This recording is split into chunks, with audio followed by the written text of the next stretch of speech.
Bonjour à tous, je suis Arthur André, neurochirurgien à Paris. Et donc, je me rends compte que les présentations étaient assez décourageantes déjà sur, euh, sur les publications qu'on peut faire, et je vais en rajouter une couche sur les nuances qu'on peut apporter à l'interprétation des scores. En revanche, dans l'enquête qui a été faite online, vous avez globalement, nous avons assez bien répondu à cette question qui disait en fait qu'on comparait deux traitements, les TLIF mini-invasives et les TLIF classiques, avec chacune une diminution de l'ODI, donc du score Oswestry pré-op, post-op, de 25 points dans un groupe et de 21 points dans l'autre.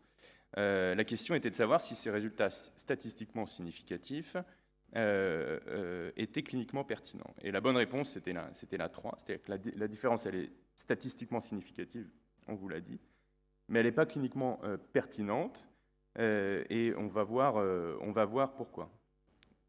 Alors, pardon.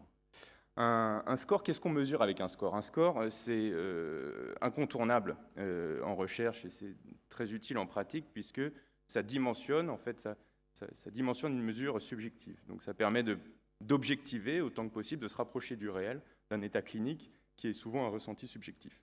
Donc à la base, c'est la baseline, ça mesure l'état de santé. Et puis ça mesure l'effet d'une intervention en comparant le delta, qui est la soustraction entre l'état de santé final et l'état de santé initial. À partir de ça, on peut définir le succès ou l'absence de succès de notre thérapeutique qui a été mise en œuvre. Donc la différence peut être significative entre l'état initial et l'état final, mais elle n'est pas forcément pertinente. C'est-à-dire qu'est-ce que le delta de changement est suffisant pour que le ressenti du patient soit cliniquement intéressant. Et là, c'est le cas c'est très simple, dans notre question. Donc on est parti avec un DI de 53. Il est passé à 32 dans une thérapeutique, à 28 dans l'autre, avec un delta de 21 et 25 dans l'autre. Et en fait, quand on compare les deux, parce que c'est ça la question, c'est de reprendre une baseline qui est le traitement, on va dire, classique par rapport au nouveau traitement, il est seulement de 4. Alors pourquoi Excusez-moi, je vais à l'envers à chaque fois. Pourquoi mesure-t-on avec l'ODI? Alors l'ODI, c'est, vous le savez, un score qui est très utilisé en pathologie rachidienne parce qu'il a été très étudié et validé. Il est d'ailleurs assez étudié dans nos résumés, puisque dans 57% des cas de résumés comportant un score, il est présenté. Comme vous le savez, c'est un score composite qui comprend 10 items qui sont notés de 0 à 5, donc il y a 6 cotations à chaque fois, et qui est ramené sur 100. Il évalue la douleur, la fonction, la qualité de vie, la vie sociale et sexuelle. Il évalue donc à la fois l'état de santé et puis le retentissement de la procédure. C'est un score, à l'inverse d'autres scores, qui est spécifique, donc spécifique d'une pathologie, par rapport au score générique qui évalue par exemple la qualité de vie globale et qu'on peut appliquer à n'importe quelle pathologie. C'est un score centré sur le patient, contrairement aux scores qui sont centrés sur le praticien, donc où l'évaluateur est le praticien. Là, l'évaluateur est le patient, et donc c'est un score par auto-questionnaire. Et enfin, c'est ce que j'ai dit, on passe de catégorie clinique à une dimension, donc c'est un score qui transforme un état clinique d'un score qualitatif à des dimensions, puisqu'à la fin, on a un nombre. Alors, quelles sont les qualités du score? Les qualités du score, elles sont à la fois métrologiques, elles sont internes au score, c'est-à-dire tout ce qui est-ce qu'il mesure bien ce qu'il veut mesurer, et c'est les qualités d'usage, est-ce qu'à l'usage, il reflète bien la réalité? Donc, un petit peu de points méthodaux sur la métrologie. La métrologie, il y a plusieurs validités quand on parle d'un test en général et d'un score en particulier. Il y a la validité de contenu, c'est la validité interne. Est-ce qu'il évalue bien les qualités désirées? Donc c'est ce qu'on a dit, c'est un score composite avec plusieurs items. Et ça dépend aussi du choix du mode d'évaluation. Et on se rend compte dans la littérature qu'on propose beaucoup plus maintenant les autoquestionnaires ou les PROM, c'est-à-dire les Patient Related Outcome Measurement, donc les mesures liées aux patients, qui sont plus le reflet clinique que des mesures peut-être plus objectives, mais moins réelles, par un évaluateur, aussi indépendant soit-il. Ensuite, il y a de la validité de test et de reproductibilité. Il faut que notre échelle elle soit robuste dans le temps. C'est-à-dire que si à un moment T de la journée, on mesure un patient, il faut qu'il ait le même score le soir. Pareil, il peut y avoir une variabilité saisonnière. Ce n'est pas le but du score. Le but du score, c'est de mesurer l'état de santé, quelle que soit la situation.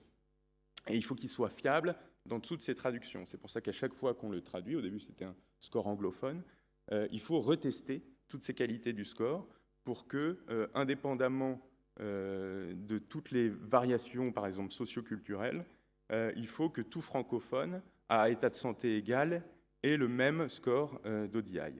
Et puis, il y a évidemment sa validité externe, qui est sa comparaison avec les scores existants. Il faut qu'il y ait suffisamment de convergence à l'échelle d'une cohorte, avec des scores existants, par exemple le VA, l'échelle de douleur, ou le SF136 pour la qualité de vie. Donc il faut que ces scores soient congruents à l'échelle d'une cohorte. Mais à l'échelle individuelle, il faut un petit peu de divergence, sinon ça ne sert à rien de construire un autre score. S'il est totalement superposable à l'EVA, ça ne sert à rien d'avoir un nouveau score. Donc il faut une divergence à l'échelle individuelle pour que justement ils mettent en évidence des items qu'un autre score précédent n'a pas mis en évidence, mais il faut qu'ils soient convergents à l'échelle d'une cohorte pour être cohérents. Et puis enfin, ce qui est de plus intéressant, c'est de savoir quelle est sa sensibilité au changement, c'est-à-dire quelle est sa capacité à détecter une modification clinique, parce qu'au final, c'est ce qui nous intéresse. Est-ce qu'on détecte vraiment une amélioration en évaluant ce patient avant et après notre technique? Et ça, c'est la notion de MCID, donc de différence minimale cliniquement perceptible, qui en fait correspond au niveau minimum de symptômes qui sont améliorés et pour lesquels le patient ressent un bénéfice. Donc, ça peut, dans un raisonnement inverse, s'identifier au niveau de symptômes acceptables après une thérapeutique. C'est-à-dire, j'ai été traité en mini-TENIF, j'avais très mal, j'avais une qualité de vie et une autonomie altérée, maintenant beaucoup moins, et c'est un niveau de symptômes acceptable. Et ça permet réellement de comparer une technique. C'est un peu différent du succès. On peut être un peu plus ambitieux avec nos chirurgies et nos techniques et dire qu'on ne veut pas forcément un niveau minimum d'amélioration, mais on veut du succès. Et dans ce cas-là, on parle d'effet globalement perçu, et il faut que le patient soit complètement amélioré ou très amélioré. Donc, vous comprenez bien qu'à chaque fois, il y a des seuils. Il n'y a pas de cut-off systématique et absolu dans nos évaluations de score. Et donc, il y a toute une littérature là-dessus qui teste les tests, en fait, qui teste les scores pour savoir quelles sont ces valeurs de cut-off les plus pertinentes pour détecter un changement. Et elles peuvent varier. D'ailleurs, elles varient dans les études, elles varient en fonction des sous-groupes de population, ce qui peut se comprendre. Et elles varient aussi en fonction, évidemment, du timing du traitement. On peut tout à fait imaginer qu'une variation d'ODI, elle n'est pas la même à un mois ou à un an en fonction du type de traitement. Donc, vous voyez, pour l'échelle d'Oswestry, les scores de changement qui sont globalement admis dans la littérature, c'est 7 à 11. Ça, c'est pour le MCID, c'est pour le minimum, la différence minimum pertinente. Alors, on peut parler de score de changement, c'est-à-dire c'est le delta, c'est la soustraction, et on peut parler de pourcentage de changement. Donc 20 à 30%, on considère que c'est une différence minimum cliniquement acceptable. Et puis, il y a les indicateurs du succès. Donc là, on va un petit peu plus loin, donc forcément, on est un peu plus ambitieux. Ça peut être de 10 à 13, ou un pourcentage de changement de 30 à 50%. Vous voyez qu'il y a quand même un gap entre les deux, donc rien n'est absolu, rien n'est clair. Et puis, on peut se baser juste sur le score de suivi brut. C'est-à-dire qu'on ne part pas du score initial, c'est-à-dire quel que soit le score initial, le score de suivi, inférieur à 20 ou 24. C'était d'ailleurs dans la description initiale de l'Oswestry par Fairbank, qui disait qu'un score d'Oswestry à 20, on considère que le patient va très bien, quelles que soient les interventions qu'il a eues ou pas auparavant. Donc si on reprend en fait notre question, vous l'avez compris, le delta de la comparaison entre les deux techniques, il est trop peu important pour dire qu'il est cliniquement pertinent.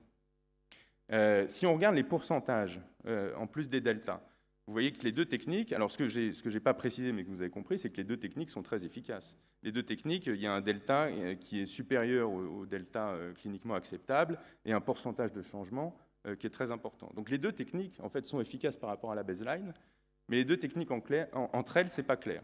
C'est pas clair. Alors, sur le delta, on dirait que non. Sur le pourcentage, et là, vous voyez qu'il y a encore des nuances à apporter, c'est 19%. Alors, c'est inférieur aux 20% que j'ai décrit sur la diapo précédente, mais c'est quand même pas loin. Donc, encore une fois, il y a des manières d'interpréter qu'il faut discuter. Là, vous le voyez sur ces courbes. Donc, c'est des courbes ROC qui évaluent la précision de chaque test dans l'évaluation du changement.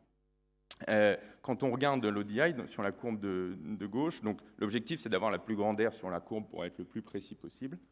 Et chaque courbe, je ne sais pas si vous voyez la légende, mais en bleu c'est le pourcentage de changement, en vert c'est le score de suivi, et en rouge c'est le score de changement. Donc c'est le delta, en fait. Et vous voyez que le delta, en fait, est peut-être un peu moins précis, en tout cas selon ces auteurs, que le pourcentage de changement et que même le score brut.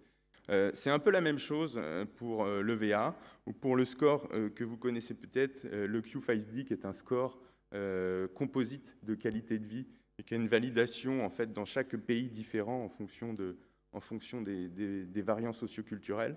Et vous voyez que par exemple pour ce score, de manière un peu contre-intuitive, en fait, c'est pas le score de changement qui compte, qui a une précision assez faible, mais c'est plus le score de suivi, c'est-à-dire finalement le score brut à la fin.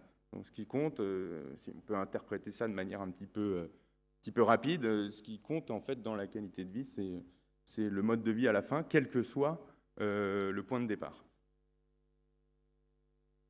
Alors, on a parlé de l'ODI comme score un petit peu modèle ou idéal, c'est vrai qu'il est patient dépendant, hein, donc, grâce aux autres questionnaires, et c'est vrai qu'il est très spécifique. Donc c'est un bon score pour la pathologie rachidienne lombaire. Faut-il pour autant oublier les autres? Bien sûr que non. Ça dépend de la question qu'on pose, tout simplement. L'EVA, qui est un score beaucoup plus générique, puisque c'est un score de douleur, est très utilisé aussi, et très intéressant. Les scores de qualité de vie sont essentiels, surtout quand on compare, par exemple, plusieurs pathologies ou des traitements qui sont éloignés, des traitements conservateurs versus des chirurgies. Et enfin, il ne faut pas non plus oublier les scores objectivés par l'expert, parce que là, ça permet d'avoir un évaluateur, on va dire, indépendant.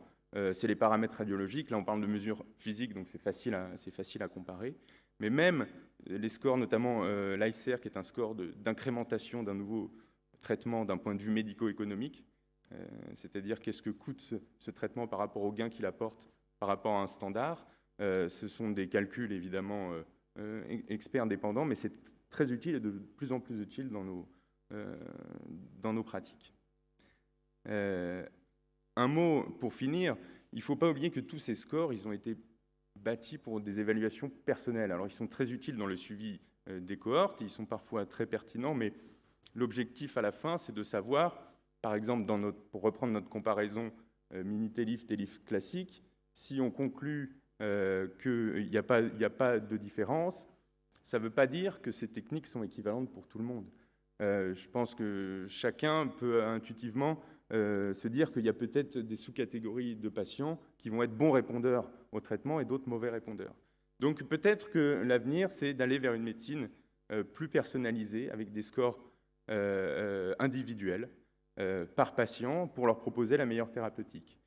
C'est encore très exploratoire, ça se base sur évidemment les systèmes de données informatisés et les dossiers médicaux électroniques qui sont de plus en plus présents, même si c'est encore difficile de les uniformiser en termes de registres.